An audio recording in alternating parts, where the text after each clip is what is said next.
이재명 대표 입장에서는 지금 재판도 받고 있는 입장인데 피해자일 수도 있고 네. 피의자될 수도 있는데 피해자라고 한다면 가해자인 검찰의 대표가 윤석열과 한동훈 아니에요? 네. 겁니다. 본인이 핍박받고 있다는 걸 잘 보여줄 수 있는 네. 대립구도이기 때문에 이재명 대표도 나쁘지 않은 구도라. 둘이 이른바 누급치가 아니라 협공이 가능한 구도다.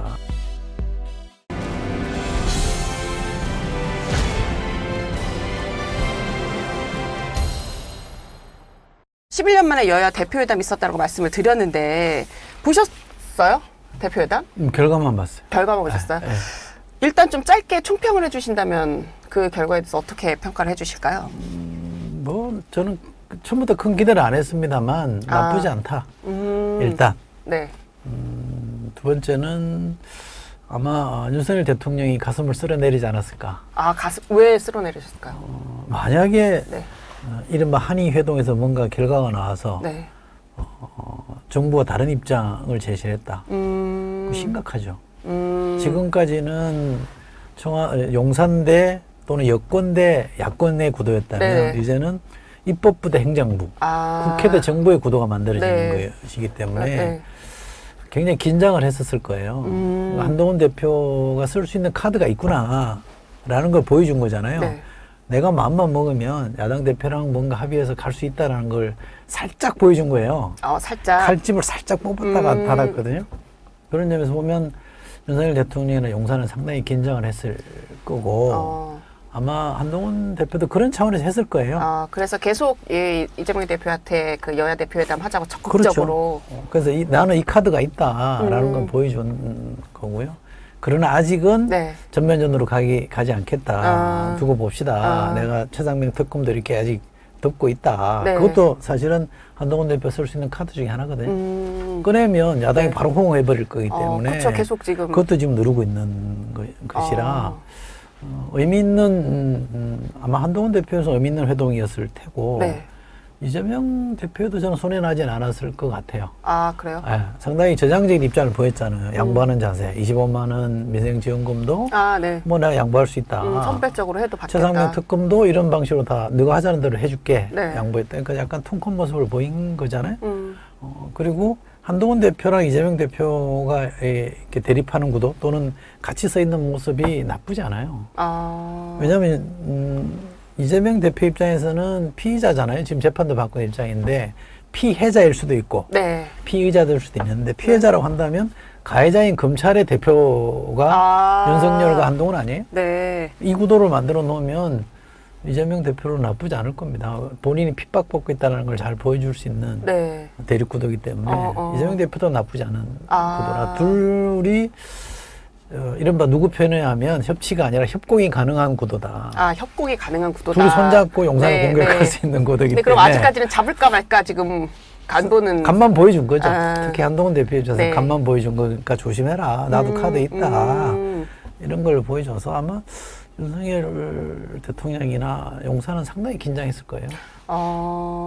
아니 그렇게 되면 이제 한동훈 대표가 그런 말씀하신 표현대로라면 살짝 칼을 뺐다가 넣었다. 그래서 대통령실에서는 약간 식겁했을 거다라는 건데 그러려면 이제 이게 좀 힘을 받으려면 야당이 호응을 해줘야 되는 거잖아요. 근데 이제 한동훈 대표 그 여야 대표 모두 발언에서 제가 살짝 깜짝 놀랐던 게 그 모두 발언에서 바로 이재명 대표가 가장 껄끄러웠었는 그 사법 리스크 얘기를 꺼냈어요. 시작부터. 그래서 이게 모두 발언이기 때문에 어쨌든 뭐 그 지지층을 향해 메시지를 내는 것도 필요하겠지만 이 분위기 자체 시작이 이재명 대표도 얼굴이 굳더라고요. 그 정도는 뭐 입장을 바꿔놓고 보면 네. 그 말이 옳고 그르냐를 떠나서 네네. 입장을 바꿔놓고 보면 한동훈 대표로서는 할 수 있는 얘기죠. 한동훈 한동훈 대표 지금까지 비대위원장을 거쳐서 왜 당대표가 됐어요? 법무부 장관 때부터 또는 그설 올라가면 검사 시절부터 집요하게 이재명 대표를 겨냥한 온갖 공세를 다 했잖아요. 국회 가서 답변할 때도 그랬고 네. 조금 더 물러서지 않고 따박따박 반박했잖아요. 그것 때문에 사실은 팬덤도 만들어졌고 오늘날 한동훈이 있는 건데 거기 가서 잘못하면 야합이다 변절이라 보일 수 있는 그 자리에서 본인 각을 세워놓고 네. 나는 할 말을 하는 사람이다. 그러나 이럴 수 있는 거 아니냐라고 가야 지휘청도 설득이 되는 거기 때문에 어, 그건 네. 그럴 수 있죠. 그건 옳고 그름을 떠나서 네. 제일 말씀해요.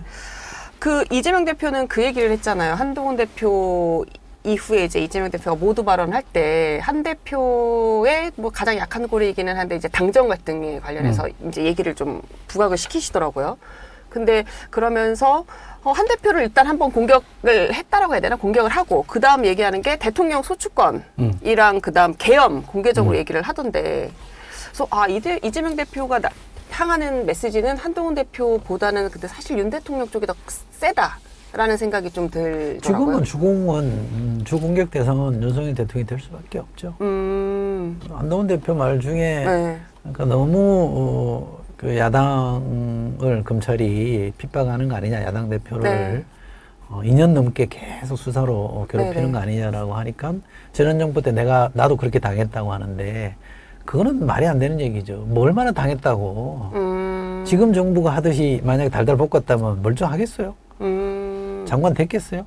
아니죠. 그러니까 그렇게 수평적으로 비교할 일은 저는 아닌 네. 것 같고 어쨌든 검찰이 야당 대표를 겨냥해서 저렇게까지 하는 거는 아무리 좋게 봐도 남용인 거는 분명한 거고요. 남용인 건 국가기관이 윤석열 대통령이 뭐라고 그랬어요? 수사를 핑계로 보복하면 그게 깡패라고 그러지 않았어요?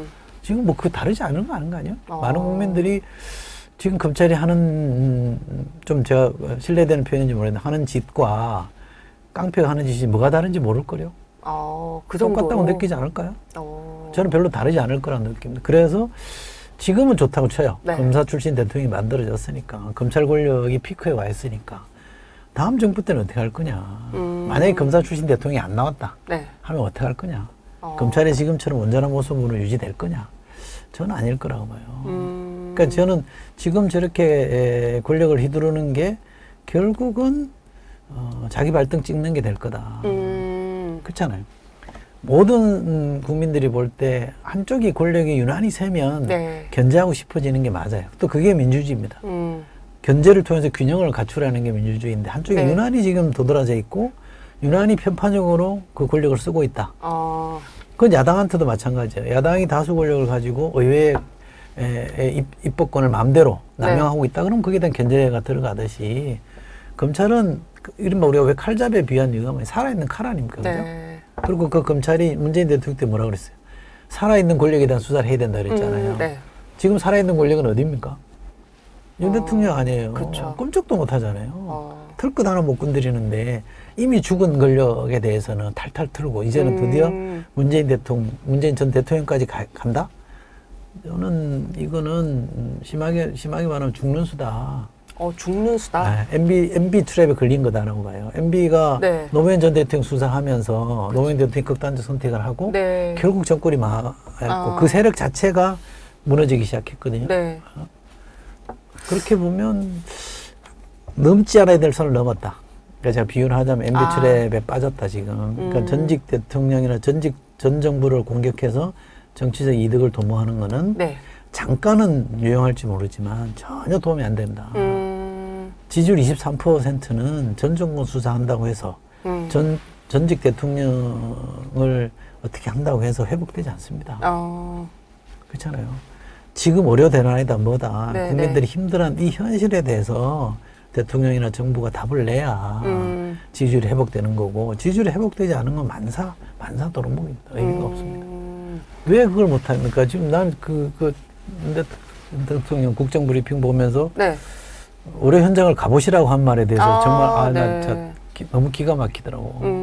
의료 현장에 있는 국민들은 또는 의료를 접하고 있는 많은 국민들이 지금 불안해하고 있는 네. 거고 지금 대학병원들이나 상급병원들이 지금 죽어나가고 있는 거 아니에요? 거의 망가지고 있는 형편인데 의료 현장 가봐라 잘 굴러가고 있다. 한국 경제 잘 살아나고 있다. 기가 막히죠. 혹자는 그 얘기를 하더라고요. 과거에 그 대파 논쟁이 있었을 때처럼 너무 이제 대통령이 어쨌든 가면 뭐 정무수석 하셔서 아시겠지만 좀 사전 세팅을 좀 하는 편이잖아요. 그래서 너무 이제 현장을 잘 못 보신 거 아닌가라는 얘기들도 좀 하던데, 그래서 전 그 얘기 들으면서 그렇다면 참모가 문제 아닌가? 라는 생각도 들더라고요. 그러니까 대통령이 참모들 때문에 눈과 귀가 가려 있느냐? 네. 저는 반대라고 봐요. 그래요? 대통령 때문에 참모들의 눈과 귀가 가려져 있는 것 같아요. 대통령 때문에 참모들이 작정하고 눈과 귀를 가린다? 아니 눈과 귀를 열어놨다가는 혼나니까. 경로하니까 뭔 보고를 했다가 네. 혼나잖아요. 네. 근데 민정수석실을 새로 둔다고 할 때 실정을 좀 제대로 파악하고자 한다고 했잖아요. 민심을 좀 보겠다. 전혀 안 달라졌잖아요. 그러니까 그때 말하는 거는 반성을 통해서 실정이 뭔가 내가 모르는 실정이 있으면 그걸 파악해 보겠다는 건데 네. 전혀 안 하고 있잖아요. 근데 유난히 지금 유독하고 있는 거는 뭐냐면 검찰을 딱 틀어지고 네. 수사를 확대하고 있는 거 아니에요? 반대편에 네. 대한 전 정부에 대한 수사도 확대하고 있는 거잖아요. 그렇게 보면 결국 민정수석실을 민정기능, 민정을 네. 살피는 국민들의 마음을 살피는 기능을 하는 쪽으로 했던 건 핑계고 결국 이제 검찰이나 권력기관에 대한 그립을 더 강화하겠다는 차원으로 민정수석실을 만든 것 같고 실제로 그렇게 작용하는 것 같아요. 그래서 이 정부가 지금 2년 반이 채 안 됐잖아요. 네. 1기를 만약에 뭐 대통령 빼놓고 1기를 한동훈 체제라고 한다면 2기는 제가 볼 때는 김주현 체제예요. 1기보다는 2기가 훨씬 더 그립이 센 것 같아요. 틀어지고 조금이라도 딴소리하면 다 날려버리고 네. 자리에서 제껴버리고 자기 측근들만 그 자리에 앉혀놓고 네. 정권 옹위, 정권 보위하는 차원으로만 검찰권을 행사하고 있는 걸로 보여져요. 왜? 자기 약점이 있으니까. 본인이 사법 리스크가 있으니까 대통령의 지위와 대통령의 인사권과 대통령의 권력을 자기 약점을 지키는 데 쓰고 있기 때문에 네. 결국 김주현 체제라는 건 한동훈 체제보다도 더 경직돼 있고 더 야권 죽이기, 경쟁자 옥죄기 이런 쪽으로 좀 집중하고 있는 것 같아요. 굉장히 위험한 길을 가고 있는 겁니다. 더 그래서 대통령실에서 소위 말하는 레드팀이 활동할 수 없는 구조가 되고 다양한 목소리가 나올 수 없는 구조가 되고 있다. 레드팀은 그 안에서 못 버티겠죠. 버티기 어려울 거예요. 왜 레드팀이라는 것도 공간을 열어줘야 있는 그쵸. 거지. 그건 권력자가 의지를 가지고 있어야만 가능한 그렇죠. 거잖아요. 다 쫓아내는데 누가 그 안에 있겠어요. 그 안에서 버티려면 네. 좋은 소리 할 수밖에 없어요. 제가 뭐 거기 출입하는 기자들한테 들어보니까 국정 브리핑은 밖에서 본 사람들은 다 혹평하는데 네. 그동안 대통령을 뭐라 그럴까요? 이렇게 지키려고 애를 쓰던 사람들, 네. 디펜스 하던 사람들도 저건 아니다. 그래요? 너무 심하다. 이럴 정도로 지금 고개를 절레절레 젓고 있는데 그 안에 있는 사람들은 완벽했다라고 평가를 한다는 거 아닙니까? 완벽했다. 더 이상 잘할 수 없다 이렇게 했다는 거 아닙니까? 그러면 그래요. 굉장히 위험한 상태까지 가 있죠. 지금 뭔가 하여간 있는 그대로 못 보고 있어요. 안 보려고 해요. 못 보고 있다.